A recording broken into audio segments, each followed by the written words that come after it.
Hello friends, welcome back to genuine computers. So మనం English series అనేది start చేసుకున్నాం కదా. సో కొంత హెల్త్ ఇష్యూ వల్ల నేను అప్లోడ్ చేయలేకపోయాను. ఇవాళ నుంచి రెగ్యులర్ గా అప్లోడ్ చేయడానికి ట్రై చేస్తాను. సో మనకి స్పాటింగ్ ఎర్రర్స్ అనేది ఒక టాపిక్ ఉంటుంది. అందులో ఎర్రర్స్ ఎక్కడ ఉన్నాయి ఏంటి అనేది మనకి కరెక్ట్ గా తెలియాలి అంటే మనకి ఇంగ్లీష్ లో కొన్ని రూల్స్ అనేవి ఉంటాయి. సో ఆ 60 ఇంపార్టెంట్ రూల్స్ అనేవి ఏంటో మనం తెలుసుకోగలిగితే సో ఎక్కడ ఎర్రర్ వచ్చింది అనేది క్లియర్ గా తెలుస్తుంది. సో అన్నిటిని విడదీసి ఒక్కొక్కటి ఎక్స్ప్లెయిన్ చేసుకుంటే మనకి దగ్గర దగ్గర 100 పైన ఉంటాయి రూల్స్. కాకపోతే అన్నిటిని కూడా ఒక చోట కుదించేసి ఎక్స్ప్లెయిన్ చేస్తే 60 రూల్సే ఉంటాయి. సో డైలీ ఒక్కొక్క రూల్ ని క్లియర్ గా ఎక్స్ప్లెయిన్ చేస్తాను. ఓకే, సో ఇవాళ రూల్ 1 వచ్చేసి ఎవ్రీబడి, ఎవ్రీథింగ్, నో బడి, nothing, somebody, something, anybody, anything. So ఈ వర్డ్స్ రిలేటెడ్ ఎలా ఎర్రర్ వస్తుంది, అసలు ఇవేంటివి అనేవి ముందు తెలుసుకుందాం. సో ఎవ్రీబడి, నో బడి, సంబడి, ఎనీబడి, ఈ 4 పదాలు మనుషుల గురించి అంటే పర్సన్స్ గురించి ఇండికేట్ చేస్తాయి. అంటే మనుషుల గురించి చెప్పడం అన్నట్టు. ఎవ్రీథింగ్, నథింగ్, సంథింగ్, ఎనీథింగ్ అనేవి థింగ్స్ గురించి చెప్తాయి. సో మనకి ఏవి వేటి గురించి చెప్తున్నాయి అనేది అర్థమైంది. అండ్ ఇవి ఏ పార్ట్స్ ఆఫ్ స్పీచ్ కిందికి వస్తుంది అనేది నెక్స్ట్ తెలుసుకోవాల్సింది. సో ఇవన్నీ కూడా ప్రొనౌన్స్ కిందికి వస్తాయి. సో ప్రొనౌన్ అన్నప్పుడు అన్ని కూడా ఇవన్నీ ప్రొనౌన్సే. సో ఇవన్నీ కూడా సింగులర్ ప్రొనౌన్స్. సో అంతా ఒక గ్రూప్ గా చేసి చెప్పేదాన్ని అన్నట్టు. So singular pronoun. సో దీనికి వర్బ్ అనేది సింగులర్ రావచ్చు, ప్లూరల్ రావచ్చు. సో ఇక్కడ వీటితో మనకి ఎర్రర్ ఎక్కడొస్తుంది అంటే సింగులర్ ఫామ్ లో ఎర్రర్ రావచ్చు, లేదా ప్లూరల్ ఫామ్ లో ఎర్రర్ అనేది ఇవ్వచ్చు. సో మనకి సబ్జెక్ట్ తర్వాత వచ్చే వర్బ్ దగ్గర ఎర్రర్ అనేది వస్తుంది. ఓకే, సో చూడండి, for example everybody is ready to do his work. So everybody అనేది ప్రొనౌన్ కదా, దీని తర్వాత వచ్చే verb singular and his work singular. Okay, nothing but some books was available. Nothing, so thing గురించి అంటే పుస్తకాల గురించి చెప్తున్నాం. So was, so nothing was. Okay, singular. అలానే nothing but some students was present. So ఇక్కడ ఎర్రర్ ఏంటి, ఇక్కడ was plural sorry singular వచ్చింది, నథింగ్ ప్రొనౌన్. సో ప్రొనౌన్ కి సింగులర్ కరెక్టే కదా అనిపిస్తుంది, కానీ ఇక్కడ సబ్జెక్ట్ ఏంటి, స్టూడెంట్స్ గురించి. స్టూడెంట్స్ అంటే ఏంటి, పర్సన్స్. సో ఇలా పర్సన్స్ గురించి వచ్చినప్పుడు మనం ఇక్కడ వాడాల్సింది నథింగ్ కాదు, నో బడి.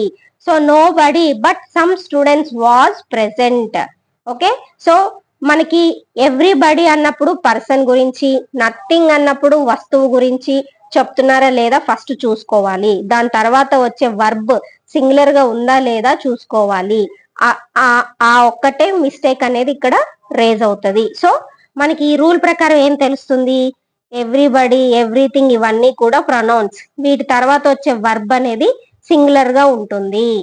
ఓకే, సో వీటిని బేస్ చేసుకొని ఈ సెంటెన్స్ లో ఎక్కడ మిస్టేక్ ఉంది అనేది మీరు కామెంట్ సెషన్ లో ప్లేస్ చేయండి. రేపటి క్లాస్ లో ఇక్కడ ఎక్కడ మిస్టేక్ ఉంది, దేనికి అక్కడ మిస్టేక్ వచ్చింది అనేది నేను ఎక్స్ప్లెయిన్ చేస్తాను. ఓకే, అండ్ ఇంకొకటి వచ్చేసి క్వశ్చన్ ట్యాగ్స్. సో ఈ ఎవ్రీబడి, సంబడి, సంథింగ్, నోబడి వీటికి కొన్ని క్వశ్చన్ ట్యాగ్స్ అనేవి ఉంటాయి. సో మనం క్వశ్చన్ ట్యాగ్స్ అనగానే గుర్తుపెట్టుకోవాల్సింది ఏంటంటే సెంటెన్స్ అనేది పాజిటివ్ ఫామ్ లో వస్తే మనకి క్వశ్చన్ ట్యాగ్ అనేది నెగిటివ్ ఫామ్ లో రాసుకోవాలి. అదే ఒకవేళ సెంటెన్స్ అనేది నెగిటివ్ ఫామ్ లో ఉంటే క్వశ్చన్ ట్యాగ్ అనేది పాజిటివ్ ఫామ్ లో రాయాలి. సో చూడండి, somebody was present. So sentence అనేది సెంటెన్స్ అనేది పాజిటివ్ సెంటెన్స్ లో ఉంది, సంబడి వాజ్ ప్రెసెంట్. దీనికి క్వశ్చన్ ట్యాగ్ ఏమని ఇస్తాం, సో ప్రొనౌన్స్ కదా, ప్రొనౌన్ సంబడి ప్రొనౌన్ కదా. ప్రొనౌన్ అంటే మనకి వర్బ్ ఫ్రమ్ సింగులర్ ఫామ్ రావాలి కాబట్టి మనం ఇక్కడ ఏమనుకుంటాం, వాజింట్ అనుకుంటాం, కానీ కాదు, వరింట్. సంబడి అంటే కొంతమంది అని చెప్తున్నాం, కొంతమంది. సో మనకి క్వశ్చన్ ట్యాగ్ వచ్చేసరికి వరింట్ అవ్వాలి, అంటే ప్లూరల్ ఫామ్. సో ఒకవేళ వాజింట్ అని ఇస్తే అది ఎర్రర్. సో సంబడి గురించి చెప్తున్నాం కాబట్టి ఇక్కడ వరింట్ దే. Something was present. సంథింగ్ ఏదో ఒక వస్తువు గురించి చెప్తున్నాం కాబట్టి ఇక్కడ క్వశ్చన్ ట్యాగ్ వచ్చేసరికి వాజింట్ ఇట్. వరింట్ రాదు మళ్ళీ ఇక్కడ. Okay, nobody was present, nobody was present. So question tag వచ్చేసి వర్ దే. ఎందుకు ఇక్కడ పాజిటివ్ ఇచ్చాను అంటే వరింట్ కాకుండా, నో బడీ అనేది negative sense, so nobody అనేది నెగిటివ్ ఫామ్, అందుకనే క్వశ్చన్ ట్యాగ్ మనకి పాజిటివ్ లో ఉండాలి. సో ఇక్కడ ఏంటి, క్వశ్చన్ ట్యాగ్ నెగిటివ్ లో ఉంటే సెంటెన్స్ పాజిటివ్ లో ఉండాలి. సంబడి, కొంతమంది గురించి చెప్తున్నాం, కొంత పర్సన్స్ గురించి వచ్చినప్పుడు వరింట్ రావాలి పర్సన్స్ అయితే. అదే థింగ్స్ గురించి వచ్చినప్పుడు వాజ్ ఇంటే వస్తుంది, ఇక్కడ ప్లూరల్ ఫామ్ ఏం రాదు. అండ్ సెంటెన్స్ నో బడీ అని ఉంటే అది నెగిటివ్ సెన్స్ కాబట్టి మనం సెంటెన్స్ అనేది క్వశ్చన్ ట్యాగ్ అనేది పాజిటివ్ లో ఇస్తాము. అర్థమైందా? సో చూడండి, సంబడి నో బడీ అనేది పర్సన్స్ గురించి, so plural form. Something nothing ఇవన్నీ థింగ్స్ గురించి కాబట్టి సింగులర్ ఫామ్ ఉంటుంది question tag. Okay, so overall గా రూల్ 1 నుంచి మనం ఏం తెలుసుకున్నాము, సబ్జెక్ట్ తర్వాత వచ్చే వర్బుతో ఎర్రర్ అనేది ఇవ్వచ్చు, నౌన్ ప్రొనౌన్ ఎర్రర్ ఇవ్వచ్చు. సో నేను ఈ పాయింట్ అనేది మీకు చెప్పలేదు, ఎందుకు అంటే ఇక్కడ ఇందులో ఎర్రర్ ఎక్కడుందో కనుక్కోమని చెప్పాను కదా. మీరు కమెంట్ సెషన్ లో ఎర్రర్ సెంటెన్స్ 1 సెంటెన్స్ 2 సెంటెన్స్ 3 లేదా నో ఎర్రరా అనేది కమెంట్ సెషన్ లో ప్లేస్ చేయండి. రేపటి క్లాస్ లో ఎక్కడ ఎర్రర్ ఉంది, ఆ ఎర్రర్ ఎందుకు వచ్చింది, దానికి ఈ ప్రొనౌన్ నౌన్ కి ఏంటి సంబంధం అనేది రేపటి క్లాస్ లో చెప్తాను. అండ్ థింగ్ పర్సన్ గురించి కూడా ఎర్రర్ రావచ్చు. అంటే నథింగ్ అని ఇచ్చినప్పుడు అక్కడ పర్సన్ గురించి ఇచ్చినప్పుడు అంటే ఇది నథింగ్ ఇచ్చి నథింగ్ అండ్ ఇక్కడ పర్సన్స్ గురించి ఇచ్చినప్పుడు అంటే థింగ్ గురించి ఇచ్చి ఇక్కడ పర్సన్ గురించి ఇచ్చినప్పుడు కూడా ఎర్రర్ అనేది వస్తుంది. సో ఈ రూల్ ప్రకారం మనం ఏం నేర్చుకున్నాము అంటే ఈ 3 పాయింట్స్. సో ఎక్కడెక్కడ ఎర్రర్ రావచ్చు అనేది మనం ఇక్కడ నేర్చుకున్నాం. సబ్జెక్ట్ తర్వాత వచ్చే వర్బులో ఎర్రర్ ఉండొచ్చు, నౌన్ ప్రొనౌన్ ఎర్రర్ ఉండొచ్చు, లేదా థింగ్ పర్సన్ గురించి కూడా ఎర్రర్ ఉండొచ్చు. అండ్ మనం క్వశ్చన్ ట్యాగ్ కూడా నేర్చుకున్నాము. పాజిటివ్ సెంటెన్స్ ఉంటే నెగిటివ్ ట్యాగ్, నెగిటివ్ సెంటెన్స్ ఉంటే positive tag. Okay, rule 1 clear అయింది కదా. అండ్ మనం మీనింగ్స్ కూడా నేర్చుకున్నాము అని చెప్పాను రూట్ వర్డ్స్ ద్వారా. సో లాస్ట్ క్లాస్ లో ఆల్రెడీ ఒక రూట్ వర్డ్ అనేది చెప్పాను. సో ఇవాళ రూట్ వర్డ్ వచ్చి లాక్, ఎల్ఓసి, లాక్, ఎల్ఓక్యూ. సో దీని మీనింగ్ ఏంటంటే ఎల్ఓసి గాని ఎల్ఓక్యూ గాని కనిపిస్తే దాని మీనింగ్ ఏంటి, స్పీక్ గాని స్పీచ్ గాని, స్పీక్ మాట్లాడడం, స్పీచ్ అయినా మాట్లాడడం, ఏదైనా సరే మాట్లాడేదాన్ని లాక్ లాక్ అంటాము. ఎల్ఓసి ఎల్ఓక్యూ. అది పాజిటివ్ సెన్స్ అవ్వచ్చు మాట్లాడడం, నెగిటివ్ సెన్స్ అయినా అవ్వచ్చు. అంటే పాజిటివ్ గా స్పీచ్ అని ఇవ్వచ్చు, నెగిటివ్ గా క్రిటిసిజం అయినా అవ్వచ్చు.